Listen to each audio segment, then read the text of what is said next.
Clinical examination of an abdominal lump. For inspection, let the patient lie down supine, relaxed with the legs semi-flexed. Expose the abdomen from the level of the nipples to the groins. First note the contour of the abdomen. Is it scaphoid, normal or distended? To inspect the contour, imagine a line from the tip of the xiphoid process to the pubic symphysis as demonstrated by this ruler. If the abdomen is concave and lies below this line, it is termed as scaphoid. If it is more or less along this plane, it is flat or normal. And if it is above this plane and convex, it is termed as distended or protuberant. If the abdomen is distended, note whether the distension is uniform or is it more in one area or to one side. For this, compare the symmetrical areas on both sides of the midline for fullness. Inspect the lateral borders of the flanks, whether they are distended or concave. Note the distended right flank compared to the normal left flank which is concave. And later in sitting position, we will inspect the renal angles for fullness.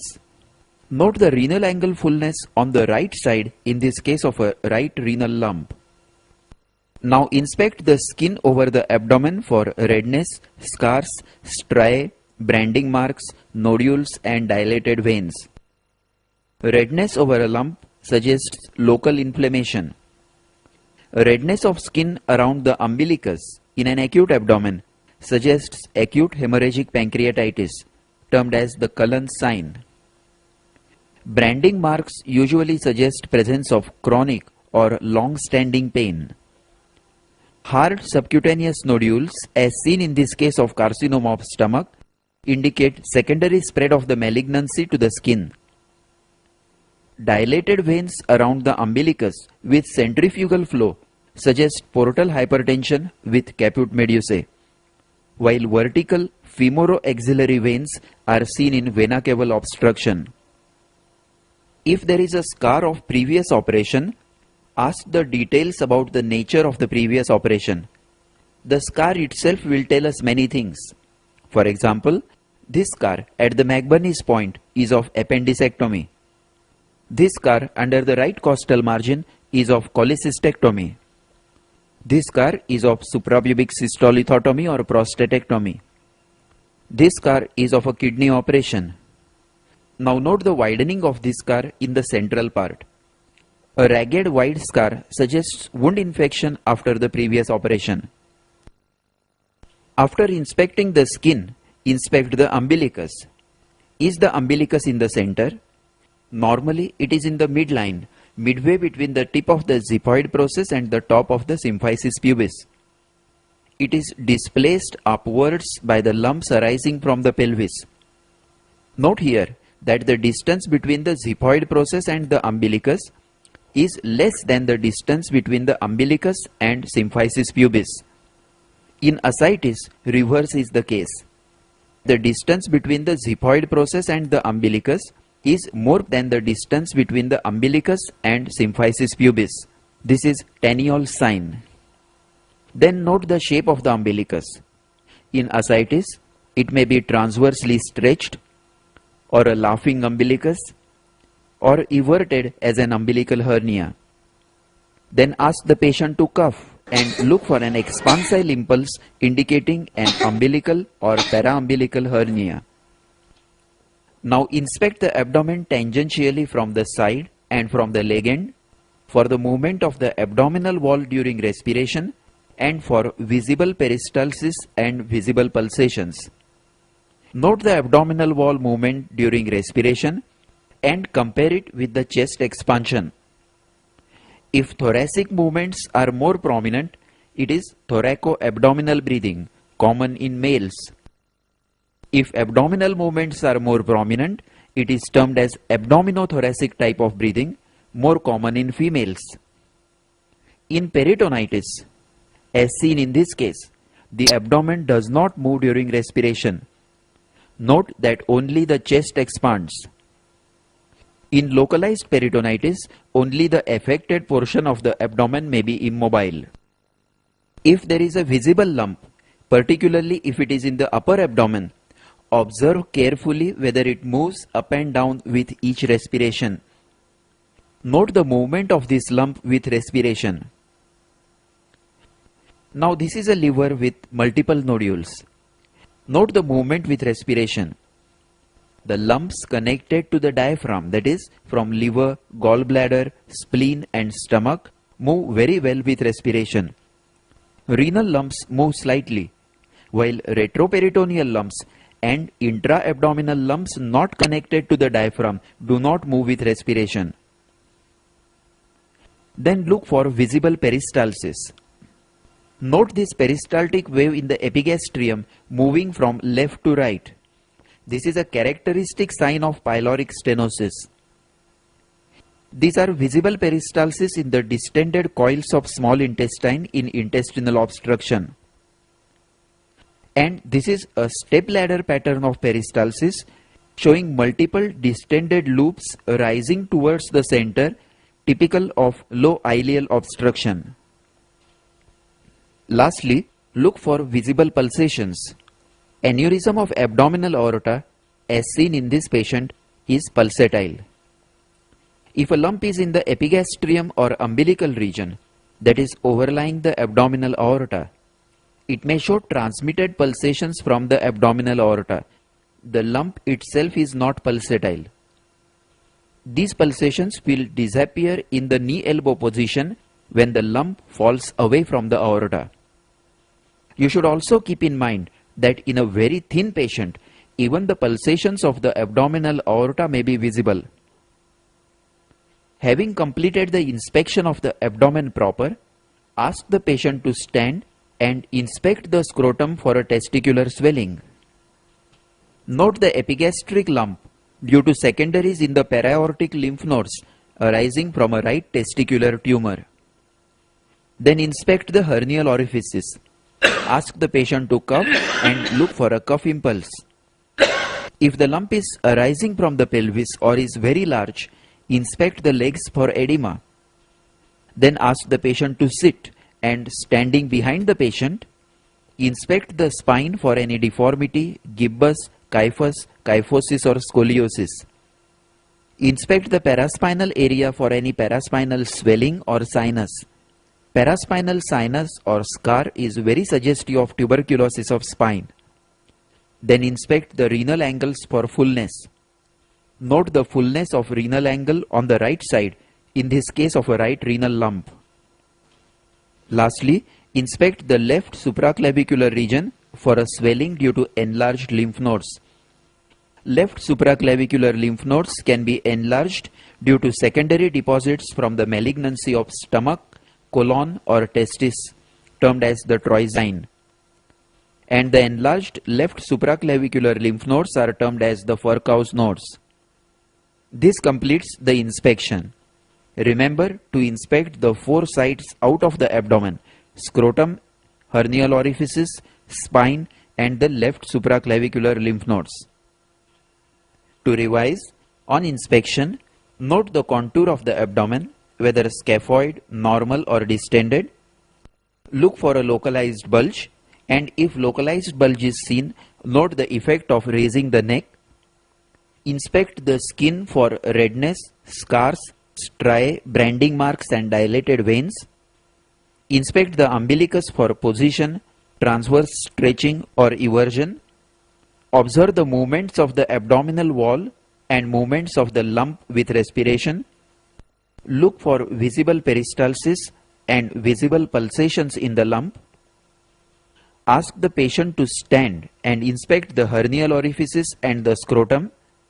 From the back side, inspect the spine, paraspinal regions and the renal angles.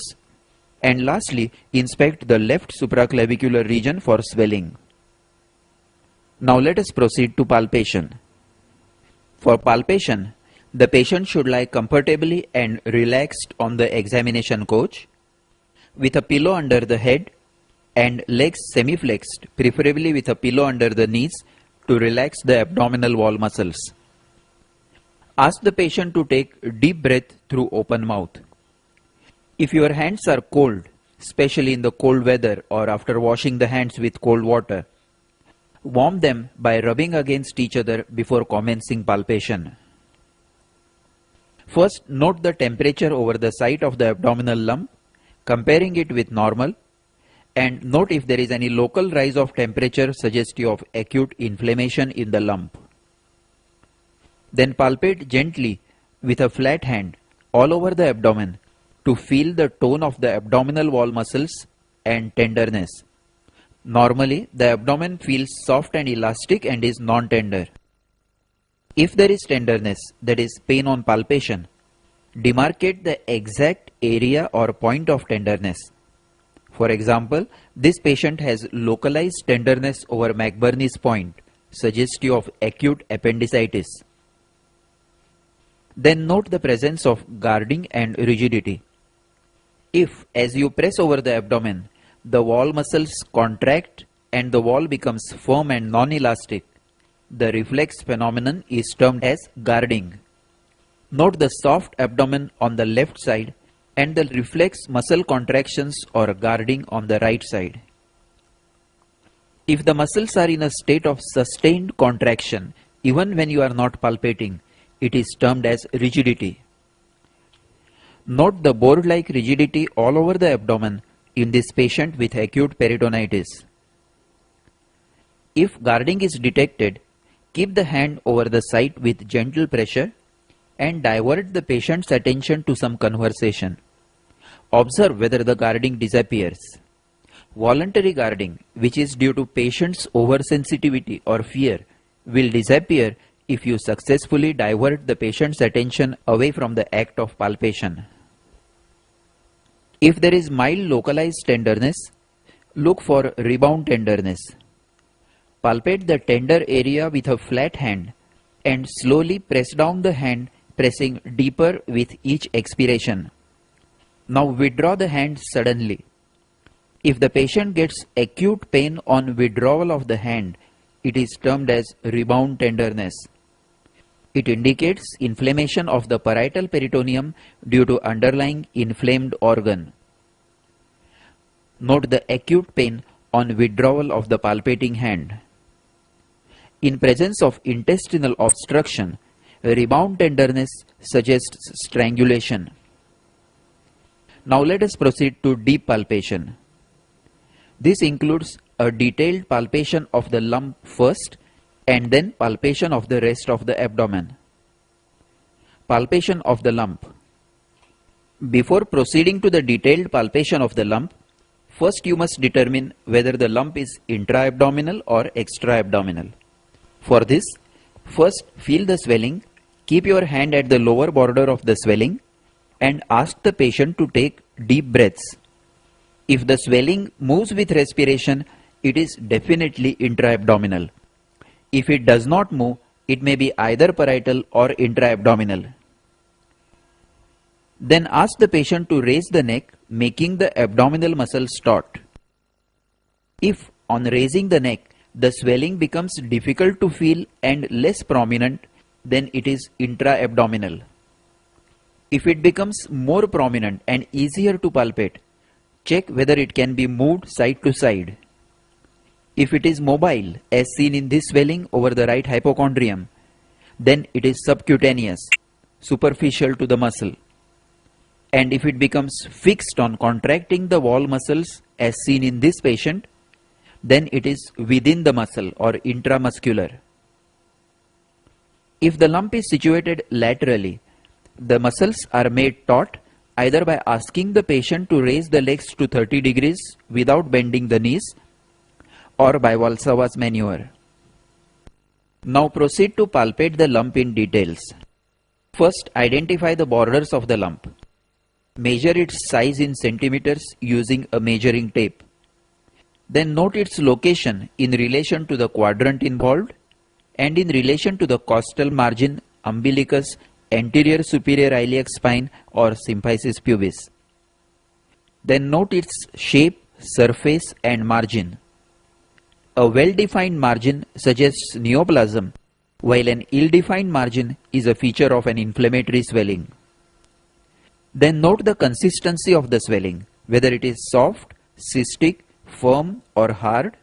The consistency may be uniform throughout the swelling, or it may be variable, that is different in different parts of the swelling.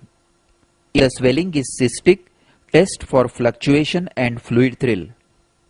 If the swelling is in the lumbar region, palpate bimanually to feel the exact size and consistency by feeling it between the two hands. If the swelling is in the right or left hypochondrium, check whether it extends under the costal margins and whether the fingers can be insinuated between it and the costal margin. Note how fingers can be insinuated between the right costal margin and a right renal lump. Now test the mobility of the swelling. If the swelling is in the upper half of the abdomen, check the movement with respiration, which we have already studied. Then hold the swelling between the fingers of both hands and try to move it vertically and horizontally. If it is mobile, look for restriction of movement in any direction. For example, a mesenteric cyst is freely mobile at right angles to the attachment of mesentery, but less mobile in the line of attachment of mesentery, while an ovarian cyst is mobile in all directions, vertical as well as horizontal. If the swelling is in the flanks, palpate it bimanually and test for anteroposterior mobility and ballotability. Keep the right hand over the anterior abdominal wall in the lumbar region and place the left hand in the loin with the tips of the fingers reaching the renal angle. Now palpate with both hands simultaneously and try to move the swelling anteroposteriorly. If it is mobile and not touching the anterior abdominal wall, test for ballotability. Keep the anterior hand very gently over the lumbar region and give a sudden forward push to the swelling with the posterior hand. If the mass touches the anterior hand and falls back, it is termed as ballotable. Only renal lumps are ballotable. Lastly, test whether the lump is pulsatile. If the lump is pulsatile, place two index fingers over two sides of the swelling as far apart as possible and note the pulsations. Note that in this case, the fingers move up and away from each other. That is, this is an expansile pulsation diagnostic of aneurysm of aorta. While in the second case, the fingers move only upwards.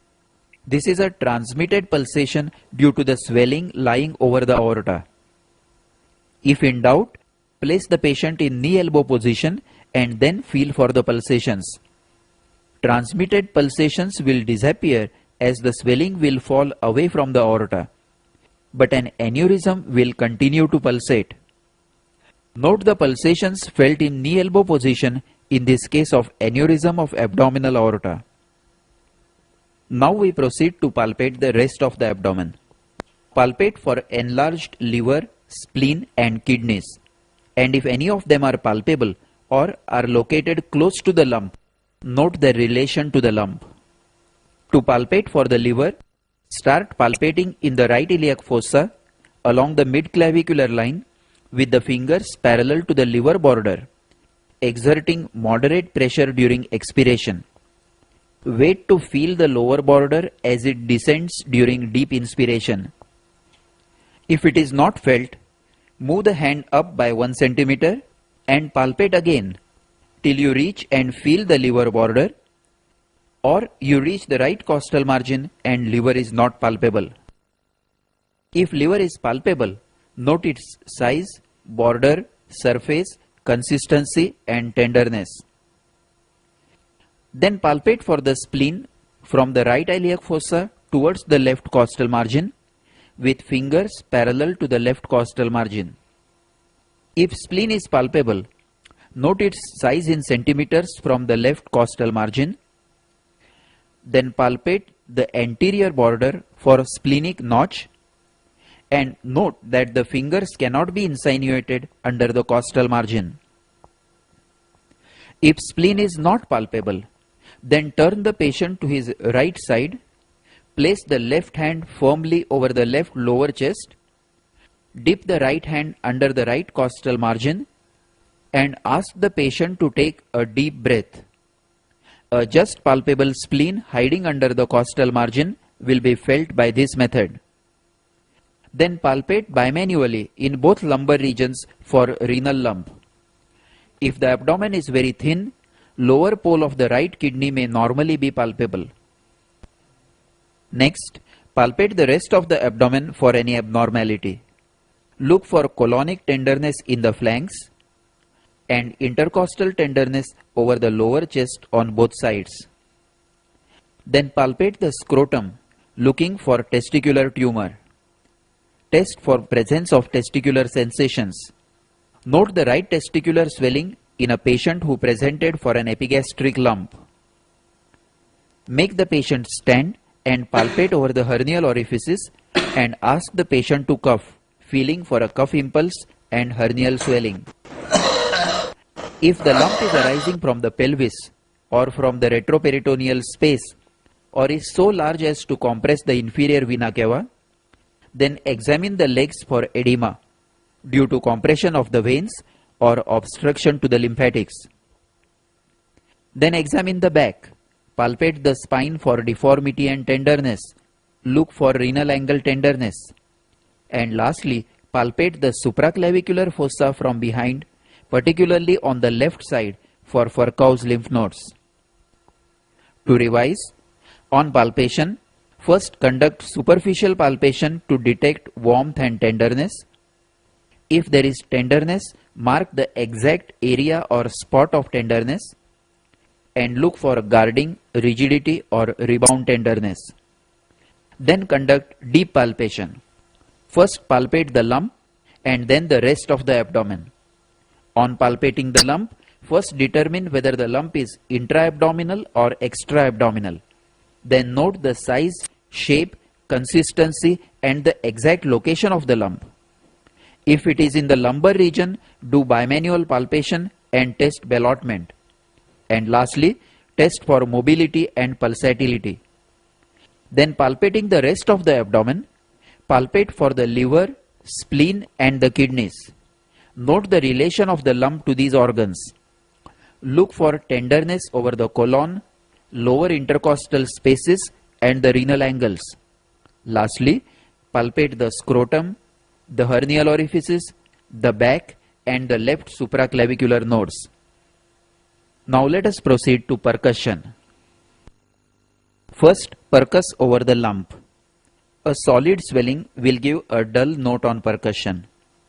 But if the swelling is retroperitoneal or deeply located, coils of intestines may overlie the swelling and a resonant note may be obtained, as in case of a renal lump. If the swelling is in the upper abdomen, note whether the dullness over the lump is continuous with the liver dullness and splenic dullness. Percuss for the upper border of liver, then the lower border, and note the liver span. Confirm the mobility of the diaphragm by tidal percussion. Then percuss for spleen in the left 9th intercostal space from the posterior axillary line forwards. If spleen is enlarged, the dullness will extend beyond the mid-axillary line.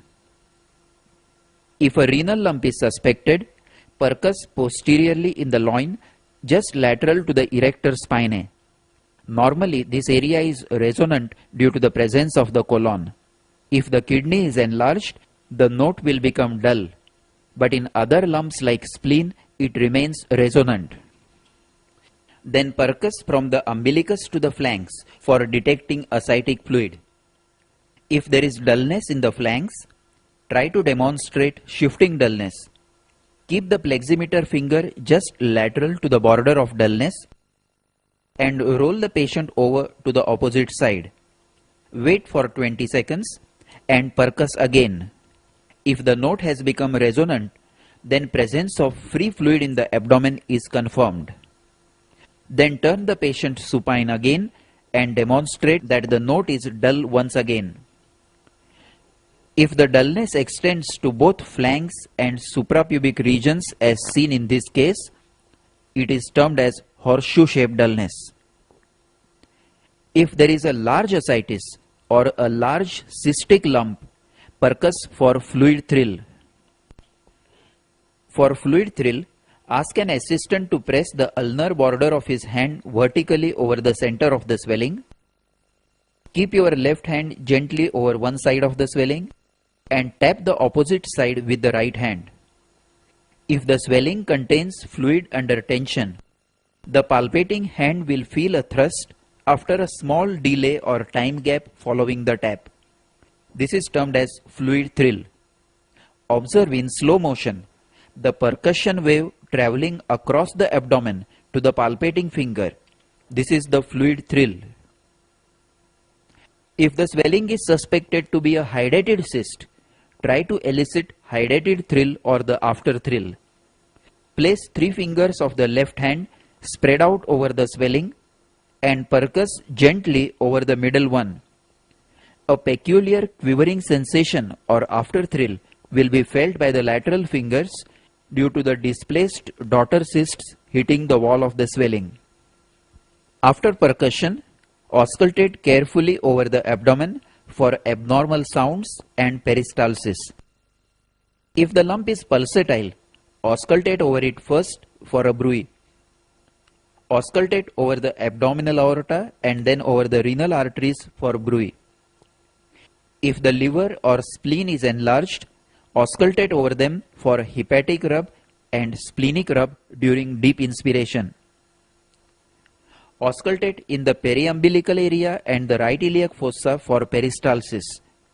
Tinkling sounds will indicate intestinal obstruction. Lastly, always perform the per-rectal examination and in female patients a per-vaginal examination. This completes the clinical examination of a case of intra-abdominal lump.